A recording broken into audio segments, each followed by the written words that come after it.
Assalamualaikum warahmatullahi wabarakatuh. Perkenalkan, nama saya Raffi Rizka Mukid dengan NIM G002518 dari kelompok B7. Izinkanlah saya di sini untuk menjelaskan materi yang sudah saya buat. Yang pertama ini adalah bagian dinding abdomen. Dinding abdomen kita mulai dari lapisan dinding abdomen dulu. Lapisan dinding abdomen itu dibagi menjadi dua, yang bagian anterolateral dan juga bagian posterior.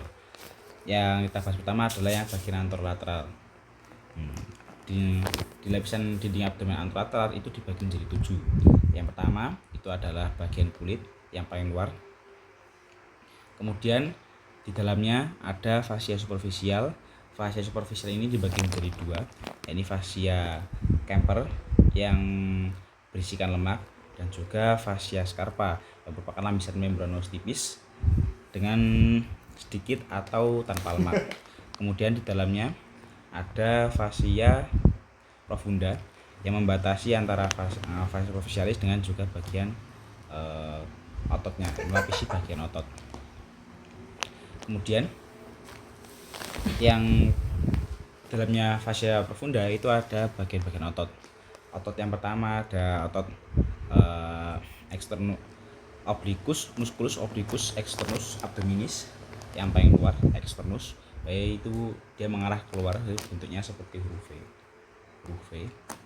Kemudian di dalamnya ada musculus obliquus externus, musculus obliquus internus, itu yang mengarah ke dalam, bentuknya seperti huruf A. Yang di dalamnya lagi ada musculus transversus yang dia itu mendatar. Selanjutnya di dalamnya musculus itu, di musculus juga ada, di bagian musculus juga ada musculus rectus abdominis yang berada di tengah ini, yang bagian six pack, dan juga musculus piramidalis abdominis yang di bagian bawah, bentuknya segitiga.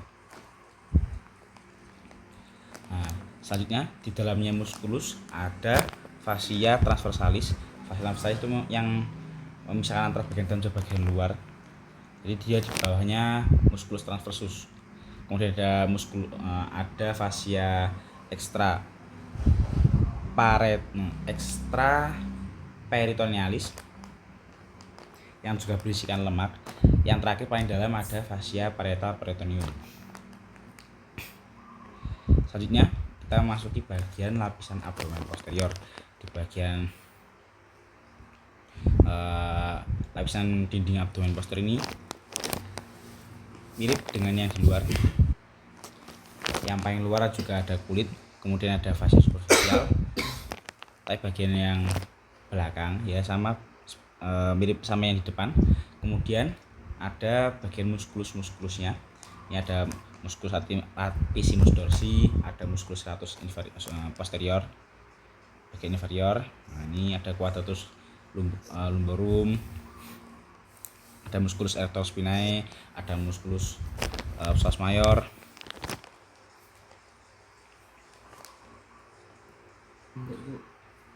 Kemudian di dalamnya bagian otot ada bagian fascia extra peritoneal seperti yang di depan, dan juga peritoneum parietale. Ini bagian ini harusnya bagian ototnya. Yang bagian penjelasan mengenai ototnya. Jadi bagian depan tadi, di bagian depan itu ada musculus rectus abdominis yang bagian tengahnya dibatasi oleh linea alba. Kemudian juga ada ototnya yang bagian samping itu ada eksternal, paling luar itu externus musculus obliquus externus abdominis yang paling luar. Kemudian bagian tengahnya ada internal abdominis, yang bagian paling dalam adalah transversus abdominis. Itu menjalar dari sampingnya musculus rectus abdominis menjalar ke belakang di bagian perut bagian samping. Selanjutnya ada bagian belakang ada musculus quadratus lumborum yang paling dekat dengan corpus vertebrae ada psoas major. Kemudian di belakangnya ada erectus spinae, musculus erectus spinae, ada musculus latissimus dorsi, serratus posterior, dan juga trochlumbalis. Ini bagian belakang, bagian posterior, ini bagian anterolateral. Ini anterior, ini bagian lateral. Kemudian di bagian dalam abdomen itu ada organ-organnya. Organ-organnya ini sendiri dibagi menjadi dua, yang intraperitoneal sama retroperitoneal. Yang membedakan apa? Retroperitoneal itu tidak dilapisi secara utuh oleh membran peritoneal. Jadi dia itu melekat ke dinding posterior, sedangkan yang organ intraperitoneal itu dilapisi seluruhnya oleh membran peritoneal. Organ-organ retroperitoneal itu biasa untuk menghafal itu disingkat sebagai Sedpacker. Yang pertama di huruf S ada suprarenal gland. Jadi kelenjar-kelenjar adrenalin itu tidak dilapisi seutuhnya oleh membran peritoneal. Dia melekat ke belakang, jadi tidak semuanya dilapisi oleh membran peritoneal. Kemudian ada aorta bagian inferior dan juga vena cava. Yang ketiga ada duodenum, tapi duodenum ini yang bagian superior itu tidak dilapisi yang bagian superior itu masuknya ke dalam intraperitoneal. Kemudian yang pankreas, yang bagian pankreas ini kecuali bagian kaudanya, bagian kauda pankreas itu termasuk dalam bagian organ intraperitoneal, jadi dilapisi oleh membran peritoneal seutuhnya. Kemudian ada ureter, yang kelima itu ureter. Yang keenam ada kolon. Kolon hanya ada dua bagian, yang bagian ascending, bagian atas sama bawah, yang bagian naik sama bagian turun.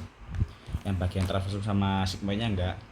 Kemudian ada kidney, ginjal, Sedpacker, K-nya kidney, kemudian E-nya esophagus, dan juga yang terakhir R-nya rectum. Jadi selain itu semuanya dilapisi oleh membran intraperitoneal seperti lambung, hepar, itu semuanya dilapisi oleh membran peritoneal, jadi masuknya ke dalam organ-organ intraperitoneal. Lanjut, selanjutnya kita akan membahas bagian anatomi bagian gester dan juga sphincternya. Jadi gester itu lambung, dia termasuk dalam organ intraperitoneal. Si gester ini dia itu dibagi menjadi 4 bagian. Yang pertama, bagian paling atas itu ada fundus. Bagian sini. Ini fundus. Fundus itu terisi oleh udara. Jadi kebanyakan terisi oleh udara. Yang bagian selanjutnya ada bagian korpus, bagian tubuhnya, yaitu bagian dari sini. Di bawahnya fundus sampai ke belakang. Nah, kemudian ada bagian pilorika, pars pilorika dibagi dua, antrum sama canalis piloricum. Antrum itu bagian sebelumnya sphincter piloricum, yang bagian canalis itu bagian yang menyempitnya, sphincternya itu bagian canalis. Juga ada pars cardiaca, dia itu pertemuan antara lambung dan juga esophagus, namanya pars cardiaca. Di corpus gastricum itu ada kayak lipatan-lipatan dinding gaster yang namanya rugae, plica rugae, lipatan dalam gaster yang dinamakan rugae. Selanjutnya di sini ada dua sphincter, yakni gastroesophageal sphincter atau biasa disebut LES, lower esophageal sphincter. Nah, di bagian pars cardiaca di sini ini ada sphincternya, gastroesophageal sphincter. Kemudian yang kedua ada sphincter bagian bawah yang menyambungkan antara lambung dan juga si duodenum, namanya musculus sphincter pylori, bagian sini penyempitan.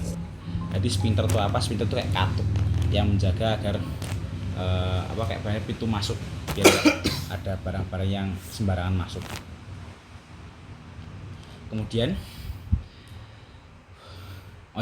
di pars cardiaca itu ada yang namanya orifisium cardiacum. Orifisium cardiacum itu kayak tempat pembukaannya, itu setinggi dengan vertebrae torsikal 11. Kemudian yang di bagian bawah ada orifisium polaricum di pars pilorica, tingginya itu setinggi vertebrae lumbaris 1. Selanjutnya ini untuk perincian dalam lapisan dinding gester.